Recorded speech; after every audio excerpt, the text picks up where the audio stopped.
চলে এসেছি বাড়িতে আসার পরে আজকে দ্বিতীয় সোমবার, তো সোমবারে উপোস করেছি গাইস। তো উপোস করার পরে এখন যাচ্ছি আমার বাপের বাড়িতে, একটু মায়ের কাছে, মার সঙ্গে একটু দেখা করতে যাবো, আর যাবো একটু গঙ্গায়।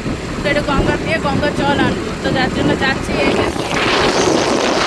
আমার এখানে গাড়ি চালাচ্ছে, আমি পিছনে বসে আছি, প্রচণ্ড হাওয়া দিচ্ছে।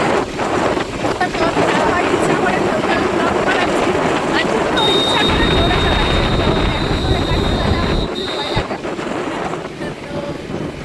দারুণ লাগছে হাওয়াটা।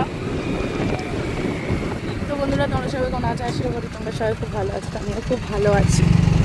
তো যাচ্ছি, এটা আমাদের হচ্ছে হাবড়া নৈহাটি রোড, নৈহাটির রাস্তা। আমরা এখান দিয়ে এখন যাচ্ছি।